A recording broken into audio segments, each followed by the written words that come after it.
What's up? So this one is gonna be my 10 underrated R. Kelly songs, and yeah, I mean, Kells is one of my all-time. He's way up there, favorite artist. I don't care, and I love his music. So that's the bottom line. The music, at the end of the day, that's what it's about. So it's about them songs, and um, one of them for me is "Do Your Thing." His cover with Mad Cobra on the soundtrack from '93. Um, Love the Isaac Hayes the take that they did. He was singing on that song. Uh, um, he sounded great on that song. Him and Mad Cobra put it down. The way they did "Do Your Thing," I was tight. That was tight. Um, Another one that I would say would be "For You" off of the 12 Play album. That harmony, that tone, that phrasing, that was sweet. I love the acoustic guitar on there. Kind of like what he did with Honey Love and Dedicated, but this one had a nice rawness and a melodic feel to it, a nice tone to it. So um, those two off the top come to mind that you know. And oh yeah, for the "Do Your Thing," I was thinking about the Adams Family. That's what it was for that soundtrack in '93. So on that one. Third song with R. Kelly that I consider would be "Religious Love." Love the keyboard vamp, the build up. That he was singing that Blue album, that self titled record. I know 12 Play gets all the love and everything, but that one was that was I love the way the feeling and the phrasing of that one. That one, "Religious Love," is one of my favorite R. Kelly songs ever. Way up there. I really love that song, the feel and the tone of it. Fourth one, "Trade in My Life," cause that's the one of the few R. Kelly songs that's got real drums on it. But also the thing about it is spiritually, you could tell you could feel the movement of him. It was definitely a uplifting, and he was singing from the heart. It was a lot of passion and drive when he was singing that song. So um, I really love the way he did that song. So that's four. Um, the next one I want to say is "Up and Out of Here" from the Shaft soundtrack. Love the groove, love the tone, love the tempo, love the way he sung that song. Um, love the feeling of that song. Um, it was happening. It was very happening.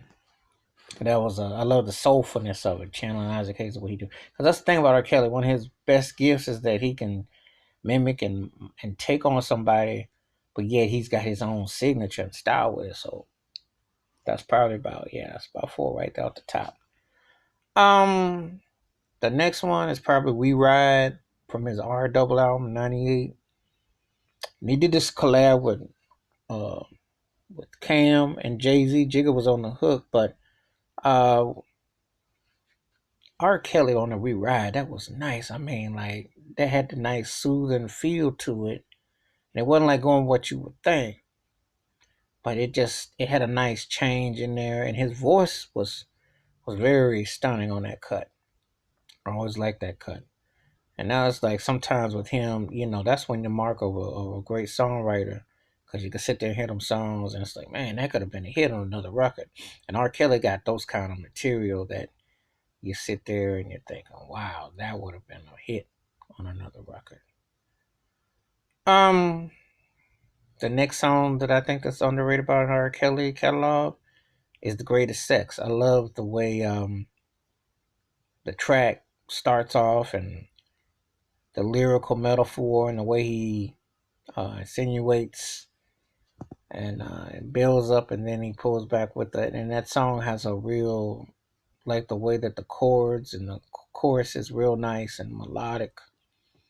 And again, he did that one live. They really, had a lot of feeling, a lot of flavor to it. So that song, again, that's one of them songs you think, man, that could have been a big hit for him, because Kales really put something on that song. So I always thought that song was very stunning, lyrical, and metaphorically, and it's a it happens on the stage. You know, it's really tight.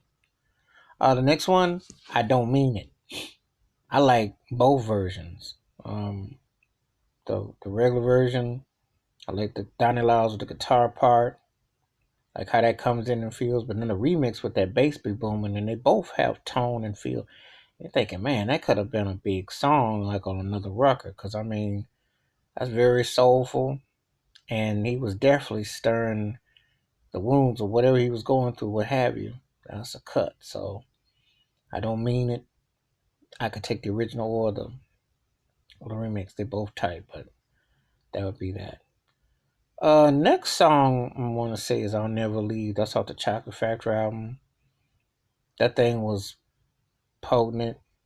Um, it had a feel good feeling to it. It had a lot of depth to it, and the sentiment was definitely there. Definitely loved the way he was singing that song, and you could tell he was putting something on it. Definitely. Next song is "Forever."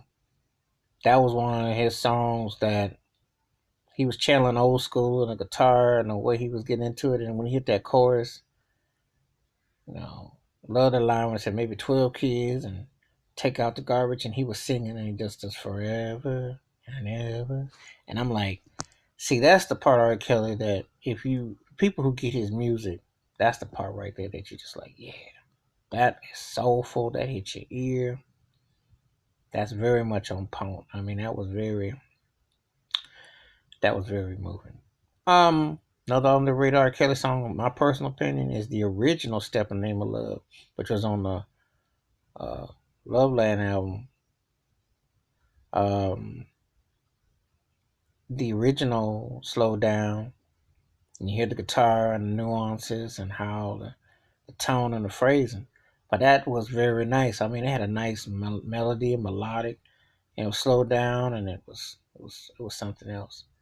Another song, Some Things Never Change, because that was like the best song that Stevie Wonder didn't do past 74, 75. If Stevie Wonder had a song in the vault, you hear Some Things Never Change by R. Kelly, and the way he hits those notes and those runs, I was like, man, this song should have been out. That's got a hit song written all over it. So I really dug how, I mean, he's got a lot of them songs where you're sitting there like, man, kills, man, if you put that out. Um, Other songs come to mind. Weatherman from the Hat People Something. Weatherman wasn't long enough. I love how he used the Steve Arrington type drums at the start. I love the tone and feel of that song. That song is one of them feel good songs that you wish that it could go on a bit longer. I mean, it was very sweet the way he did that cut. I love Weatherman. Next song would be Love Street. Love the nod to Frankie Beverly and Mays, and you know, he make a turn on it. Like, oh, oh, I mean, the way he just grooves on Love Street, Easter Sunday morning with those, palm trees and some church. I mean, those are moments with R. Kelly where it's like, this is why this guy is musically where he is, why he can't be faded, because this is some songs that you hit and you hit and you go, man, that song just hits and makes you feel good. After that song, I would say I Like Love, which was released in Japan from the Double Up. I Like Love. I love the tone, had the reggae feel. There's so many sides. That's what's been a musical virus thing. And that's the thing. There's so many sides and layers to his talent that it will be when he's gone and his vault is ever open up and you hear all the stuff, his tone and his music is gonna live. Like, I mean, it's like, yeah, he's got cuts. He's got some stuff that, another song, "Don't Go," which was on um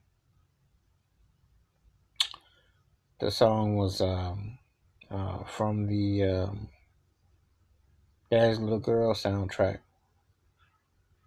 and again, love the way he was phrasing, love the sound of it, the harmony of it, and it's one of those songs that vocally captures him really nicely. It's really strongly, so it's a very moving song. Um, Another song from the love letter would be "Can't Get Enough."